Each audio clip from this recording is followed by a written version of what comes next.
As Amy Rose said, my name is Erika Carnogoy. Close pronunciation. I lead strategy and partnerships for blockchain and digital assets at the Commonwealth Bank. I'm dialing in from beautiful Brisbane. So just wanted to acknowledge the Nyanjan peoples and pay my respect to the elders, all elders past, present and emerging. As Amy Rose says, we have a very global panel today, a lot of time zones, possibly a little bit of jet lag. Mike Bacina is joining us from London, Tālis in Sydney and Rob in Denver, I believe. And I think you may even be in an Uber as we speak. Oh, brilliant. Yeah, I'm here. So harnessing DLT for real world impact. I think that the big elephant in the room, we probably start on slightly tangential, but it's been a wild month and a half in geopolitics, to say the least. Digital assets have had a front row seat. And if we've got Mike available, I'd like to kick off with a question to you.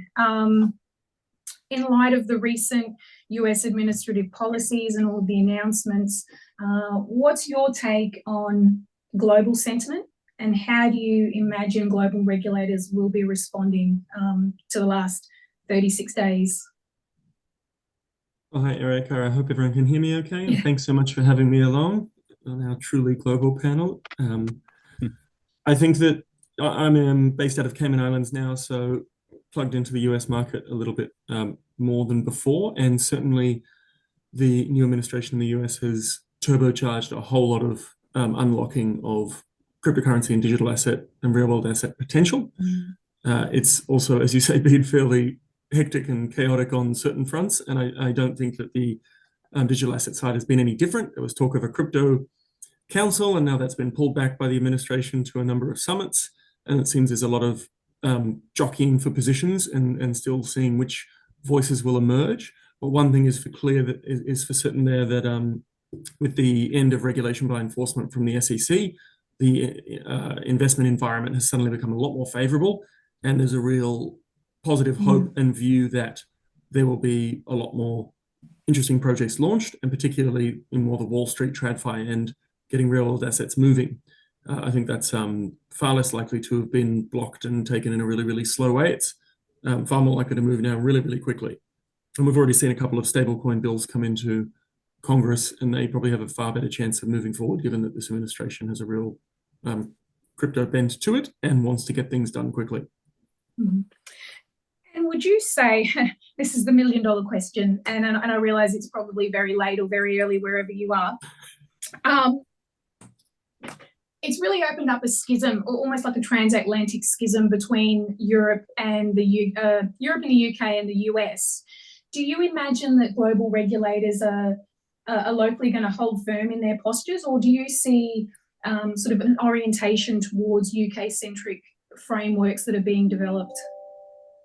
Well, a lot of regulators are obviously part of IOSCO. In fact, GDF that I'm part of is an IOSCO member.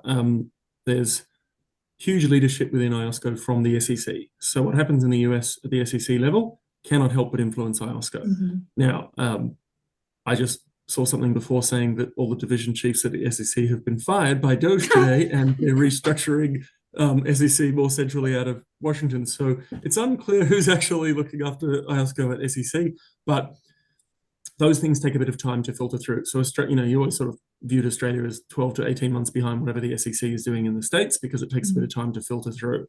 Obviously, MiCA is brave and a hot mess in the EU, because the things it was designed for, the rubber's hitting the road now, and now actually trying to implement it is causing a lot of challenges, and that'll probably have to have some tweaks made at Parliament level. So yeah, I think you're right in saying there is a schism, and of course the UK going it alone is trying desperately to make rules that can help London continue to be a centre for commerce, so and particularly digital assets. So there is sort of this three-way jockeying going on, but the US is such a gigantic financial market that ultimately what they decide to do will have a very huge impact, and others will need to accommodate around that.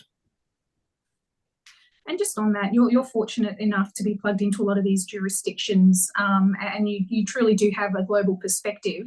What's your take on the global perspective on Australia? It's a vague question, so it could be in terms of regulation or just in terms of innovation, but in your experience on a lot of these global panels, What's the perception out there of what we're doing in this space? Well, I think someone else said it well once when they commented that everybody around the world knows Australians, but Australia is not so well represented, as a jurisdiction. The market's very small. I don't think other regulators look to Australia and say, what's Australia doing? Should we copy it? I think Australia is seen as a follower in that regard. With that said, Australia's long been a testing ground for technology for the US market. All the social media businesses tested things in Australia and New Zealand first because of the nature of the market. So I think Australia has a really interesting role to play and can play a fascinating role to experiment with things and see how they work, and look at that then rolling up into the broader markets overseas. And that's a role that, there's nothing bad about it. That's a great role to have because it means cutting edge technology can find a home there. But historically, we've just unfortunately seen the last couple of years a lot of regulation by enforcement in Australia from ASIC, and that's probably we would hope come to an end with the SEC's massive pivot, and that might assist in more of that experimentation happening and hopefully more projects remaining in Australia. But Australia's also often had that issue that a lot of tech companies will leave to go to bigger markets. But we've seen that flight in digital assets, certainly at the startup end, more heavily than in traditional startups. Yeah, thanks, Mike. That's a good point, and I'm really glad you touched on IOSCO because it's part of my speaker notes actually. The executive order by Donald Trump, and I'm paraphrasing here and probably doing a poor job of it, but in a nutshell, part of what it seeks to accomplish is to effectively prohibit US central bank digital currencies, or CBDC, and really is a proponent for a global USD or multiple USD stable coins. And as I touched on it, there's a real divergence there in approaches between the US and the UK and Europe that are quite bullish on CBDC. And I note that, one of the recommendations of IOSCO is that financial market infrastructures use central bank money to settle trades. And that's one of the reasons why a lot of global central banks are looking at wholesale central bank digital currencies. And closer to home, we've got the RBA pursuing Project Acacia, which is looking at how digital money and wholesale central bank digital currencies can actually promote and foster domestic tokenized markets. And the question that I have in my mind, and it's for the panel, but I'll probably start with you, Tālis, is what are your thoughts on the potential implications, if any, of the US really drawing back on their CBDC work, and what impact this may have globally on research and development and scaling of tokenized asset markets? Sure. I mean, that's a good question. I think it's first worth clarifying that the bans that the executive order puts in place or suggests for central bank digital currencies in the US seem to confuse two different types of CBDCs. One is a retail CBDC and the other is a wholesale CBDC. And if we just start with the distinction between those two, then maybe it'll become a little bit easier to digest the implications of the ban. I mean, a retail CBDC is one that goes out there that individuals can hold. It then therefore has a bigger impact potentially on the banking system by displacing bank deposits and undermining the way that fractional reserve banking works currently. It creates additional considerations for financial stability, like, for example, in a time of stress, would people run from commercial banks and less sort of commercial money into central bank digital currency if they have the choice to do so and trigger a bank run? It also potentially stifles private sector innovation by having already a sort of very safe form of digital money out there for the private sector to use, as opposed to promoting the development of payment stable coins, tokenized bank deposits, etc. Whereas a wholesale CBDC is really just an upgrade to the back-end plumbing for the settlement system that connects banks and the payment system together and allows settlement of wholesale or even retail digital asset markets. It doesn't reach out to the individual level. It doesn't stifle private sector innovation. And so it seems that the ban that President Trump's executive order has put through has kind of conflated these two things together. And I think he seems to be concerned about, this libertarian view that people should have the right to do what they want with their money, not have government overreach and interfere in private matters, leave innovation to the private sector. It's not for the state to be doing this. allow the banks to flourish, don't undercut their whole business model and compromise financial stability, etc. So it seems like in trying to achieve those objectives, he may have overreached with this order and mixed the two things up. I mean, what we're doing with RBA, DFCRC and RBA on the project Acacia that you mentioned is really looking at wholesale CBDCs, not retail CBDCs, and thinking about how a wholesale CBDC could actually be an enabler for the digital economy, not something that stifles innovation. It's something that could actually promote stablecoins by providing a stable backing for stablecoins, for providing a settlement layer that allows one stablecoin to become interchangeable for another stablecoin, or a tokenized bank deposit from one bank to be fluidly exchanged for a tokenized deposit in another bank, with wholesale CBDC as the backbone settlement instrument that enables the singleness of money. I mean, we all want a dollar of, in one digital form to be equivalent to a dollar in a different digital form, like one bank deposit to be equal to the value of another bank deposit. And it's the wholesale CBDC that can effectively enable that to occur seamlessly. Now, what the implications will be for the US, I think in the near term, I mean, it's going to put a brake on the development of CBDC in the US, obviously, but there are other mechanisms that the US can use to settle wholesale digital asset markets, like, for example, stablecoins, synchronization mechanisms that plug into the current central bank settlement systems that allow digital asset markets to exist with a settlement mechanism bridge. So there are other ways that the US can keep pushing ahead with tokenization of real-world assets. What this means for us globally is I don't think it'll stifle efforts around the world to keep working on wholesale central bank digital currencies. I mean, there's a lot of momentum behind that work in Australia, in Asia, in Europe as well. It just possibly might lead to a slightly more fragmented global system if the US doesn't have a wholesale CBDC and other countries do move towards that model, that you have different settlement models working in different countries, which might then be a little bit clumsy until that finally gets ironed out. Might jump in there. It's almost become so politicized that we need to rename it. The US will end up with something that's the same because they have a gigantic network of state banks and their federal banks, and it's a huge, very, very, very complex system. By comparison, Australia is much simpler.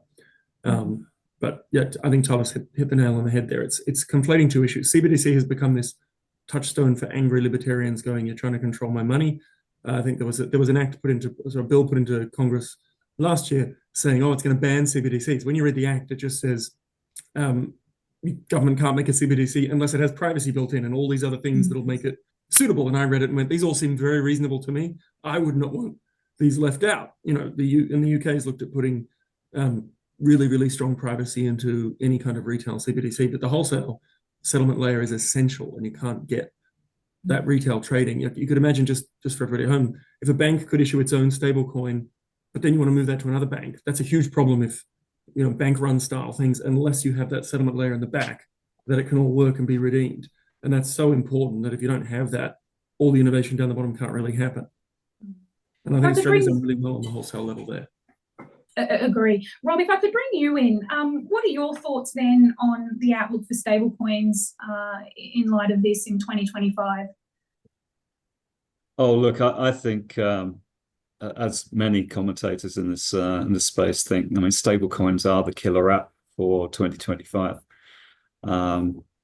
Stablecoin volume surpassed Visa and MasterCard last year, so $27 trillion of volume across stablecoin space, as opposed to about 24 trillion on the international payment schemes. Stablecoins have traditionally been, used as stores of value, to enable the crypto space to, not to back the funds all the way out into bank accounts. But now there's finding utility. Cross-border remittances are far cheaper, far more optimized using these forms of digital currency. And so I'm a payments guy, and I think stablecoins are the new primitive. They're the new payments rails. They're absolutely the mechanism that can fill the gap between a wholesale CBDC and this retail CBDC, which to be fair, and Tālis can put me right, but I think there's about 130 countries in the world that are looking at CBDCs, and only a handful have proposed to retail. So, privately issued digital money, whether it be stable coins or some more exotic variant on that, like, I don't know, tokenized money market funds or something that are yield bearing. It all depends on the regulatory environment in which they operate. And because Web3 really knows no borders, technically, it's the jurisdictional treatment that needs to be either arbitraged or standardized. And I think what we'll see is standards forming. Tālis is absolutely right. I mean, one of the things we're very keenly focused on is how to maintain the singleness of money. How there's not just two banks, but other regulated, if they become regulated, issuers of digital money like stablecoins. So, what does it look like when you exchange a digital a deposit token or tokenized deposit for a stable coin? What are they backed by? What are the rules that enable that interchange to happen? Do we need a scheme? Do we need some form of legal construct that allow for these things to happen and the consumers and users to be protected? What does an international scheme look like in the Web3 space? So there's so much going on. It's super exciting. And a stable coin issued on one chain is not the same as a stable coin issued on another chain, because they inherit the properties of the chains.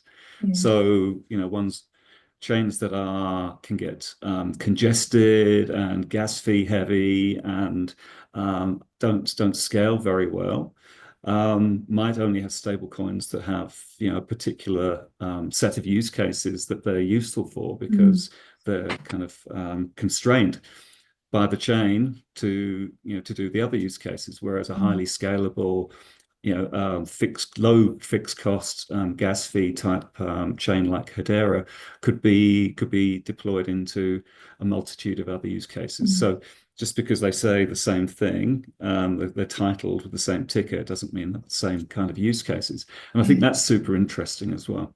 Lots and lots of layers in here. Yeah, you make a really good point, Rob.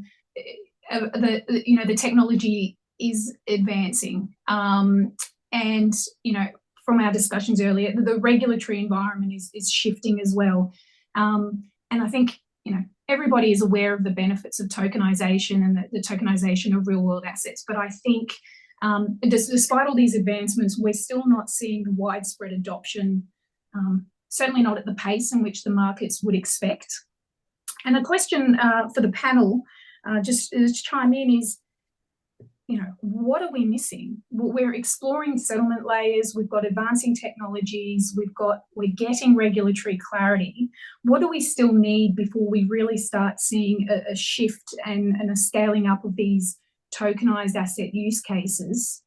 Or conversely, if I'm a little bit glass half empty here, where are we actually seeing pockets of real first mover progress on real world asset tokenization, and why have these particular use cases why have they been able to crack it where others haven't? Dive in, whoever wants to go first. I'm happy to have a shot and throw a few ideas, and then let my co-panelists join in. I think it's not a single blocker. It's not a single issue that's preventing progress of real world asset tokenization, but a combination of several factors that all play their role. Now, exactly to what extent each one plays a role is a fairly subjective matter. I mean, regulation and policy is one thing that it's easy to blame. We haven't made any progress because of regulation and policy, but there are some inherent barriers in there. They are in the process of being addressed in some jurisdictions faster, and in other jurisdictions at a slightly slower pace. I mean, ASIC's done some work here looking at bringing regulatory clarity to digital assets, and that is this Info 225 regulatory guidance that they've put out. I mean, that's a good step in the right direction. There's probably more that can be done there to map out exactly how real-world asset tokenization structures fit into the current rules and where some of the gaps might be in fitting them into current legislation.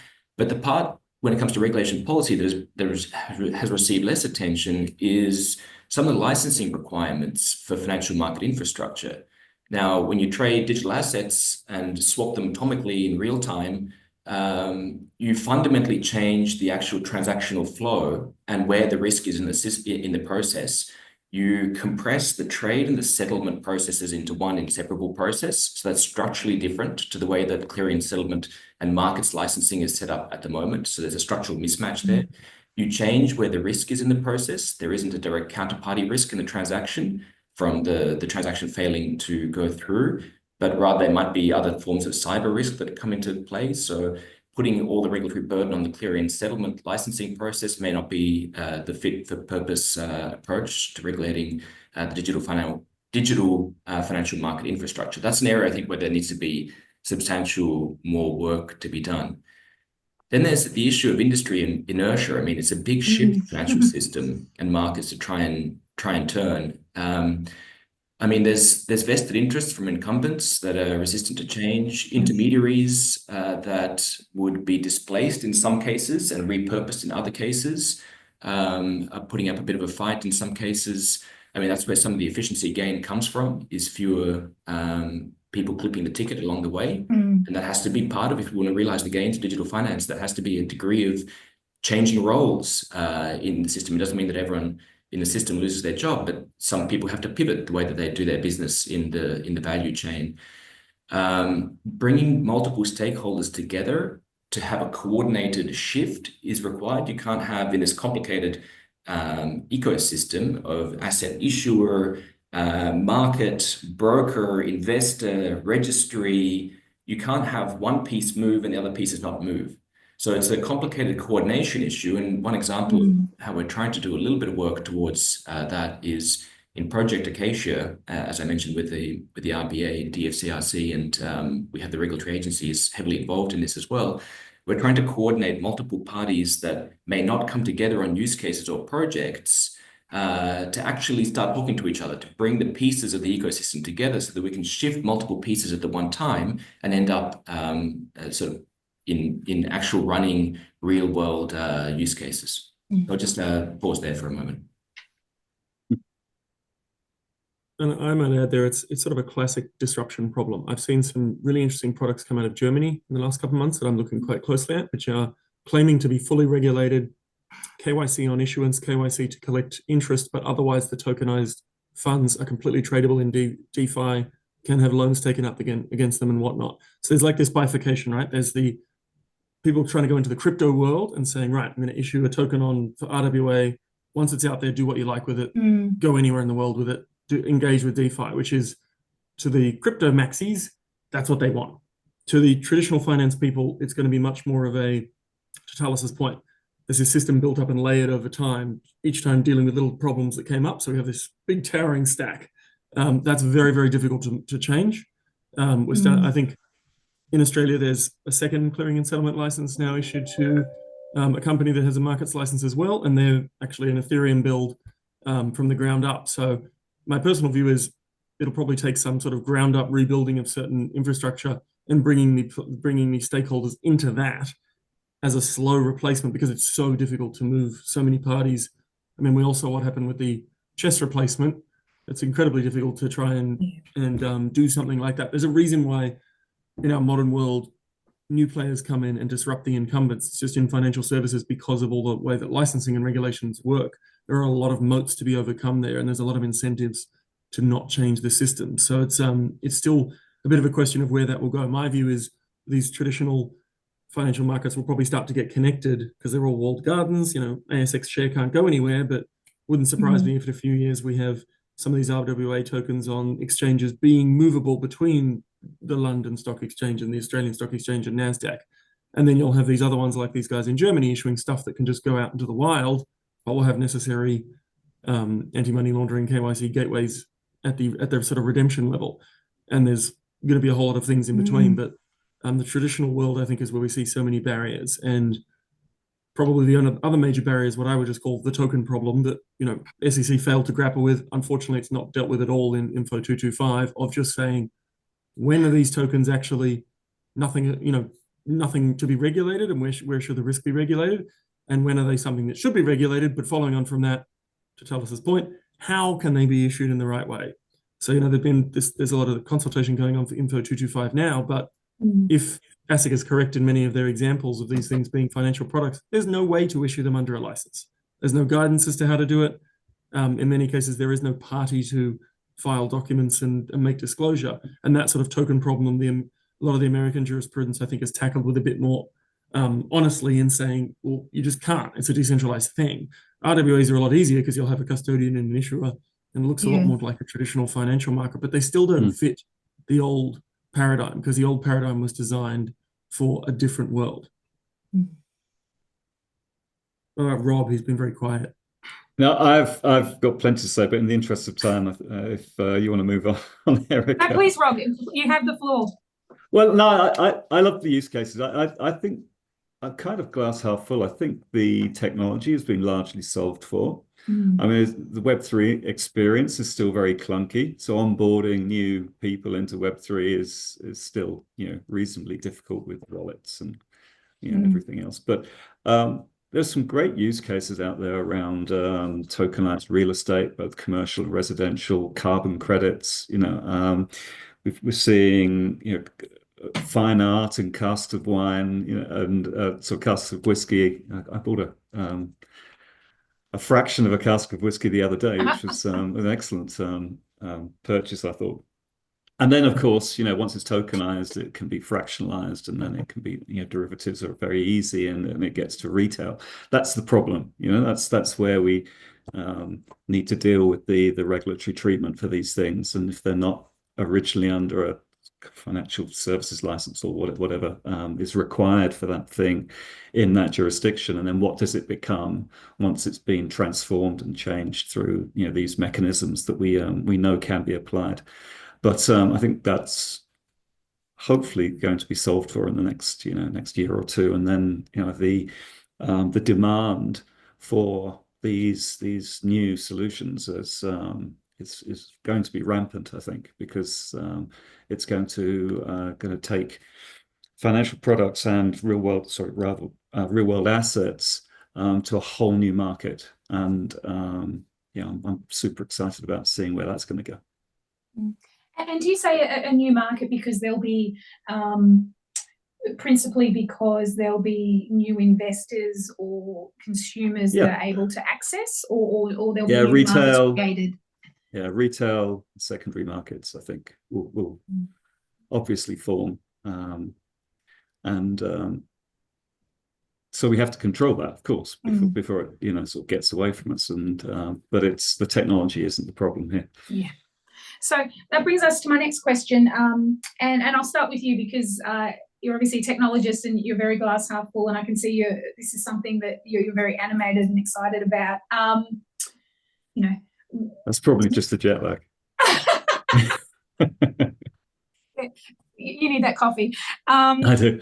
So what really excites you about, what can we see next? I know you've mentioned 2025 is the year of the stable coin, but what developments, probably a little longer out in the next 3 to 5 years, do you anticipate in the DLT space?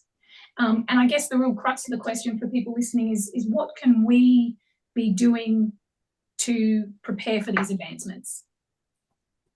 Oh, wow, that's a massive question. For me, it's not just DLT; it's convergence, right? I mean, the obvious answer is AI, quantum, and DLT, and what that convergence looks like, because they're all accelerating. We're doing a lot of work in data integrity and provenance of large language models, and verifiable compute at the firmware level on chips. And say we, I mean, the Hedera ecosystem is doing that. So highly scalable, but provably trustworthy logging for this, I think, is absolutely necessary. So you've got full audit trails of all of the output from these AIs that are going to proliferate and be involved in every part of our lives in that time frame that you've just said, 3 to 5 years. So I think it's a real and present both opportunity and danger to get right. I think it needs to be tackled head on. We're seeing a lot of that happening right now. So that's exciting. I think the advances in tokenizations we just said, real world assets over that same time frame.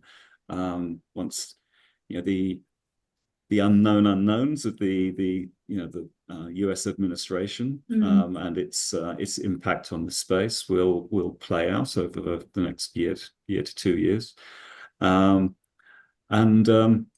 and the rapid pace of crypto and the Web3 space is breathtaking at the best of times. Now it's got these additional tailwinds. We've got to just buckle in and enjoy the ride, I think. Michael, Tālis, what are your predictions for the next wave of advancements, and how can we brace ourselves for them? Well, I think one of the areas that excites me is new asset classes. So going after existing asset classes that already trade in financial markets, trying to fight the battle there is a difficult challenge. But there are asset classes that currently don't trade in very organized ways. For example, critical minerals in Australia, some nature-based assets, some impact investment vehicles, etc. The list goes on. And so going after those asset classes, showing how the new tech stack in terms of most efficient market infrastructure can work in those asset classes, we don't face those challenges of disrupting an existing marketplace, I think is one of the really promising areas. That's an area in which we're doing some work, and we're seeing a lot of interesting developments from industry as well in that area.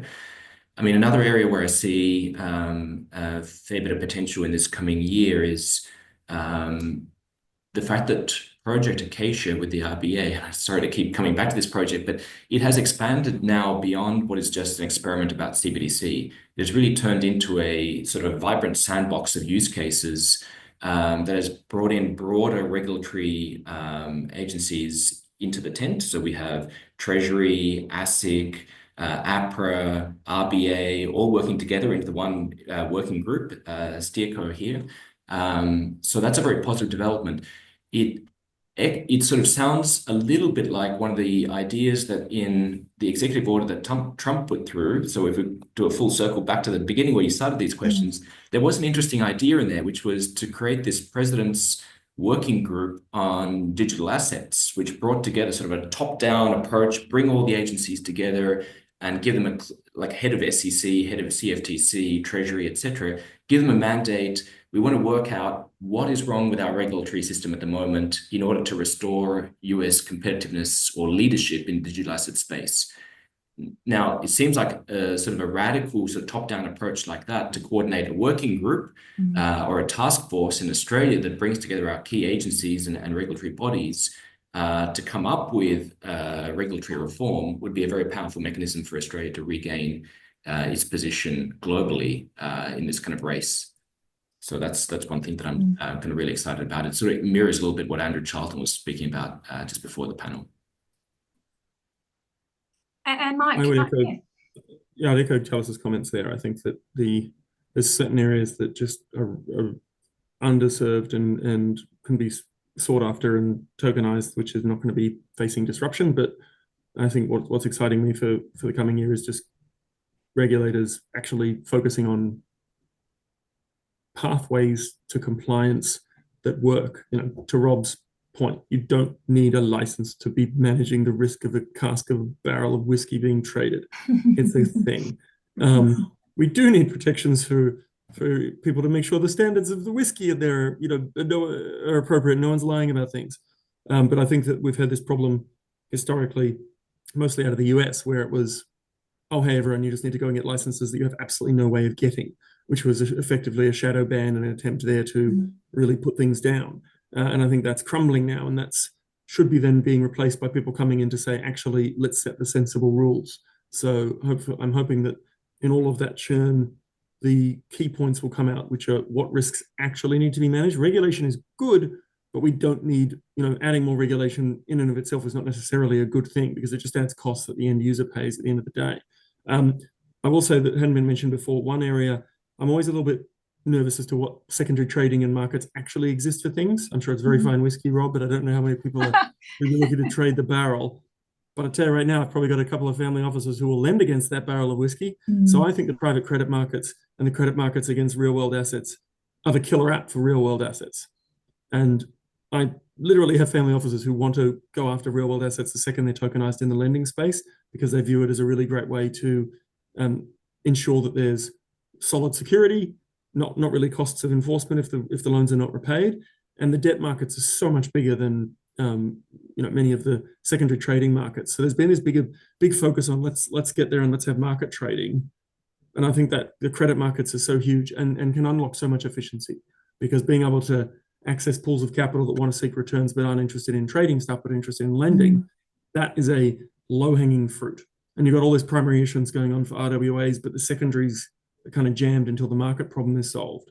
But it may be that we see a rise alongside that primary issuance of RWAs with lending against them, which might help push things along in a very significant way. So if I could just play that back, Mike, and I'm conscious we've only got a couple of minutes left. So you're saying that real world assets are tokenized and then basically used as collateral, and they're relatively static. So there's no sort of collateralization or movement of the underlying token. It's just a sort of a set and hold. Well, I think once you can tokenize something, so right now it'd be very difficult to lend against this barrel of whiskey that Rob has. Yeah, okay. It's if it's in his basement, then we have a lot of trust challenges. Is he going to drink it? Is it leaking and whatnot? If you know that's already stored somewhere because it's been tokenized and it's stored, as long as you have trust in the custodian, it's a lot simpler. It's still very hard today. If you say, right, I know there's some whiskey places in Scotland that have piles of barrels, and you could put a complicated lending agreement in place because let's say the distillery wants to borrow and try and grow. It's expensive, lots of lawyers involved, lots of paperwork, very hard to deal with, and then enforcement is a mess. If you send in receivers, it's a big problem. As soon as you start tokenizing those barrels, and someone says, well, I can lend against those barrels because I'll just get the tokens as security, and if I need to enforce, I just own them, and then I can go to the custodian and take them if I need to. It disrupts massively a very inefficient and expensive process through insolvency and through receivers, and is way more efficient, or has huge promise for more efficient operation of that lending market, which is fantastic because it means people who need to get funds to expand a business can do so cheaper because you're not having to build in at the start these costs of risky compliance and the back end huge expense. The insolvency world, which I spent a few years in as a baby lawyer and came out of retirement for a few crypto insolvencies, is very messy, very, very expensive, uses up a lot of lawyer time and cost and leaves people pretty dissatisfied. And so helping to minimize that is very beneficial. But that lending part, it's much closer than the markets are way more complicated. Doing lots of trading in an open market of an RWA is just a lot more risks to users, a lot more risks of market integrity. Being able to do lending even in a limited marketplace against an asset that you have confidence you can exercise against is huge. Like that's a really big deal to be able to do that. That's really interesting. The reason why I asked the follow-up question was because in my mind, I automatically associate that one of the key advantages of tokenization is the ability to rapidly, high frequency, frictionless trading. So, what you've described is actually the opposite of that, but equally as, beneficial for that particular use case. It does tie into it. It ties into it because if someone's looking at assets as well and thinks they're undervalued, if they're tokenized, it's very fast to acquire them. If they're not, it's actually quite slow to acquire them, and it's a really long, expensive process. So the more that is tokenized there, the more it unlocks that ability of someone simply to go in there. But there just isn't huge amounts of liquidity in a lot of markets. So I think the dream that if we just tokenize it and there'll just be a market waiting for it is not going to come true, because there just isn't a lot of people standing around. I mean, I want some of this barrel of whiskey already, but maybe not. That's a very liquid market. Body clock, I think we all do. And I think the three of you definitely deserve some of that. I think it's been a fantastic chat. I've really appreciated it, and I've learned a lot. And I think we've navigated the time zones, the stomach bugs, the jet lag. I've navigated Zoom, which is a miracle unto itself. So I'd really like to say thank you very much, Mike, Tālis and Rob, for your time today. I've learned a lot, and I hope everybody else on the call has too.